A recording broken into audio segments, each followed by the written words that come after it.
안녕하세요. 복지만 챙겨도 먹고 사는데 걱정 없는 세상을 만드는 부자 아빠 100억입니다. 매일 도움이 되는 핵심 정보만 전달해드리고 있는데요. 오늘은 계속해서 언론에서 이야기 나오고 있는 국민연금에 대해 알아보겠습니다. 모두들 행복한 노후를 위해 국민연금도 소득원 중 하나로 생각하고 계실 텐데요. 현재는 소득이 있으니 추후 더 많은 연금을 수령하기 위해 연기노령연금을 선택하는 경우가 있습니다. 그런데 단순히 국민연금 수급액만 생각하고 이런 선택을 하시면 큰 일 날 수도 있습니다. 심지어 조기 수령이 유리하다고 주장하는 경우도 많은 이유가 바로 오늘 안내해드리는 이유 때문입니다. 많은 분들께서도 이미 알고 계실 수 있겠으나 오늘 영상을 통하여 다시 한번 숙지하셔서 행복한 노후를 설계하는데 도움이 되셨으면 좋겠습니다. 무엇인지 자세히 알려드리겠습니다. 본격적으로 알아보기에 앞서 좋아요 한 번씩만 부탁드립니다. 구독과 좋아요는 영상을 제작하는데 큰 힘이 됩니다. 국민연금 수령기간을 5년 늦추면 36%나 더 받을 수 있다고 노령연금 늘리는 팁으로 소개되고 있습니다. 심지어 국민연금을 제때 받지 않고 뒤로 미룰수록 더 이득이라고 합니다. 단편적인 부분만 보면 맞습니다. 5년 늦게 받으면 정상 수령 시보다 36%나 더 받게 되고 물가 상승률이 반영되는 기본값이 커지기 때문에 약 10년 이상만 수령하게 되면 정상 수령의 연금액을 추월하게 됩니다. 65세부터 정상연금 수령자가 70세부터 연금을 수령한다면 80세 정도부터 정상 수령 금액을 따라잡는다는 이야기입니다. 심지어 노후연금을 더 받기 위해서 60세가 넘어서도 국민연금에 가입하는 임의계속 가입자 또한 최근 5년간 2배가량 증가하였습니다. 현재 매달 국민연금으로 250만원가량을 수령하는 60대 남성의 경우도 정년 퇴직 후 연금 수령 시기를 5년 연기하여 그 금액을 늘렸다는 인터뷰가 나오기도 했습니다. 40대에서 50대의 경우 65세부터 연금을 수령하게 되는데 60대까지는 버티다가 70세부터 수령하는 방식으로 연기하는 것이 유리하겠다는 단순한 계산이 나오기도 합니다. 그래서 100세 시대를 살아야 하는 40대와 50대에겐 합리적인 선택으로 보여집니다. 그런데 과연 노령연금을 36% 더 받는다고 이득일까요? 최근 60대 은퇴 생활자가 연기 노령연금을 선택한 것에 대해 깊이 후회한다고 합니다. 심지어 행정소송을 내고 싶을 정도라고 합니다. 그 이유는 바로 건강보험료 때문입니다. 바로 2022년 9월부터 건강보험 부과체계 개편에 따라 피부양자 자격 유지를 위한 소득 조건이 3,400만원에서 2천만원으로 대폭 낮아져 버렸기 때문입니다. 국민연금으로 월 167만원 연 2천만원 이상을 받게 되는 경우 피부양자에서 자동 탈락됩니다. 그렇다면 재산 한 푼 없이 월 167만원 국민연금을 받는 어르신께서 납부해야 할 건강보험료는 어떻게 될까요? 바로 66,640원입니다. 생각보다 얼마 안 되는데 라고 생각하실 수 있습니다. 그런데 바로 거주하는 공간인 집에 대한 부분도 생각해야 합니다. 연금소득 2천만원에 과세표준 4억원짜리 집 하나만 있는 경우 보험료는 어떻게 될까요? 바로 238, 500원까지 급증하게 됩니다.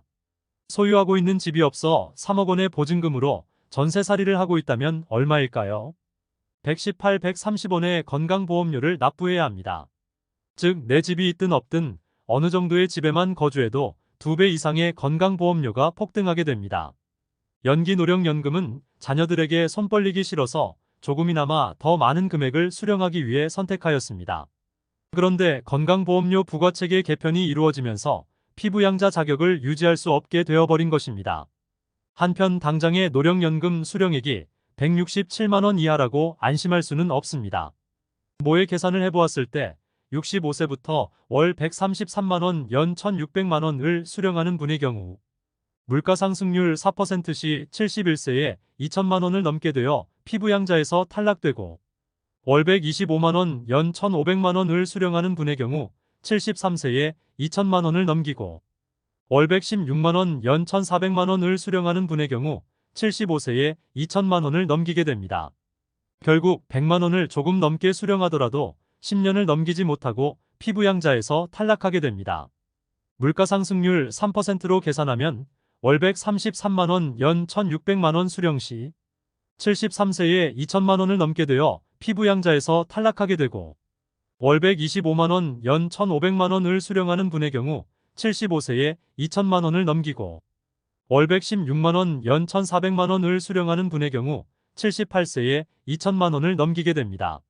물가상승률 2%로 계산하면 월 133만원, 연 1,600만원 수령 시 77세에 2천만원을 넘게 되어 피부양자에서 탈락하게 되고 월 125만원, 연 1,500만원을 수령하는 분의 경우 80세에 2천만원을 넘기고 월 116만원, 연 1,400만원을 수령하는 분의 경우 84세에 2천만원을 넘기게 됩니다. 물가상승률에 따라 다르겠으나 연 1,400만원만 수령하는 경우라도 짧게는 10년, 길게는 20년 이내에 피부양자에서 탈락하게 될 수밖에 없는 구조입니다. 간혹 피부양자 요건이 늘어나지는 않을까라고 말씀하시지만 소득 요건을 더 줄이면 줄었지 늘어나기는 건강보험 재정을 생각하면 거의 불가능에 가깝습니다. 또한 다른 소득은 제외하고 연금 소득만을 따졌기 때문에 연금 소득이 100만원이 넘으면 다른 소득이 조금만 있어도 피부양자에서 제외될 확률이 점점 늘어나게 됩니다. 개인적으로는 노령연금이 100만원 이하라면 물가상승률을 감안하더라도 90세 이상까지도 피부양자 자격을 유지할 수 있으므로 재산과표가 9억 원이 넘지 않고 다른 소득이 없는 분은 조기 수령까지도 고려해서 100만원 이하로 수령하는 것이 더 이득일 확률이 매우 높습니다. 다만 소득이 어느 정도 있는 분이거나 재산과표가 초과하여 어차피 건강보험료를 납부하여야 하는 분의 경우는 건강보험료 평가액 중 연금소득만 50% 증가하고 건강보험료는 과표나 소득이 올라갈수록 증가하는 비율 자체는 적기 때문에 연기 수령하는 것이 유리할 수도 있습니다.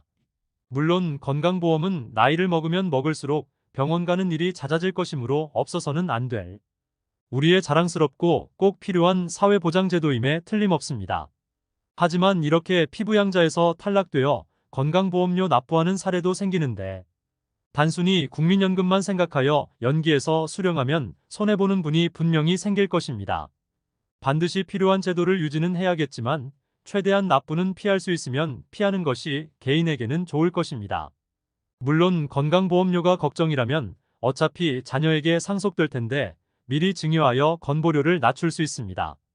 그런데 증여하면 증여세 및 증여취득세를 수백에서 수천만 원을 내야 하고 명의를 넘긴다 한들 연금소득은 앞으로 물가상승률만큼 늘어나기 때문에 납부해야 할 건강보험료는 증가하는 연금소득액에 비례해서 늘어나고 건강보험료율 자체도 매년 증가하기 때문에 실제로 수령하게 되는 국민연금액은 점점 줄어들게 됩니다.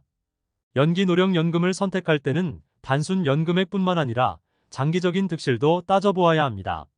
70세에 연기연금을 수령하는 사람은 손익분기점이 80세 정도가 되지만 건보료 및 기타 세금 등 연금 상승에 따른 부담해야 할 세금은 늘어나기 마련입니다. 현재 우리나라보다 더 노인 인구가 많은 일본을 참고해 볼 필요가 있겠습니다. 일본의 경우 65세에 연금을 수령하지 않고 70세로 늦추게 되면 42%나 연금이 늘어납니다. 심지어 75세까지 늦출 수 있어 최대 84%까지 연금 액수를 증가시킬 수 있습니다. 그런데 연기연금을 신청하는 노인의 비율은 채 1% 남짓밖에 되지 않습니다. 우리나라와 달리 건강보험 자기부담금이 높아지는 문제가 있긴 하지만 평균 수명이 우리나라보다 더 긴 일본의 국민들이 연기연금 신청 비율이 1%인 점은 깊이 생각해 봐야 합니다. 또한 우리나라는 기초연금제도도 도입되어 있습니다. 역차별 논란이 있기는 하지만 국민연금 액수가 늘어나면 기초연금 액수도 비례해서 줄어들고 집 한 채와 국민연금을 어느 정도 수령하면 아예 기초연금 수령도 불가능한 사례도 있습니다. 단순 연금만 생각하지 않고 건강보험료와 기초연금을 자세히 따져보아야 할 것입니다. 오늘은 노령연금 수령액 증가에 따른 건강보험료 부담 비율 증가로 실제 이득되는 부분이 없다는 맹점을 안내해드렸습니다. 또한 국민연금 수령에 따라 가장 많은 불만이 나오는 부분인 건강보험료와 연관지어 노령연금을 설명드렸습니다. 제가 말씀드리는 내용을 미처 생각하지 못해 기껏 연기하여 늘려놓은 연금을 세금으로 더 내는 것을 방지하고자 안내드리오니 참고하셔서 의사결정하셨으면 좋겠습니다. 다음 영상에서는 생활에 필요한 더 다양한 복지 혜택 및 정보를 소개해드리겠습니다. 끝까지 시청해주셔서 감사합니다. 오늘 영상이 마음에 드셨다면 좋아요 부탁드립니다. 구독 알람 설정을 해주시면 도움되는 정보를 매일 접하실 수 있습니다. 내일 또 뵙겠습니다. 감사합니다.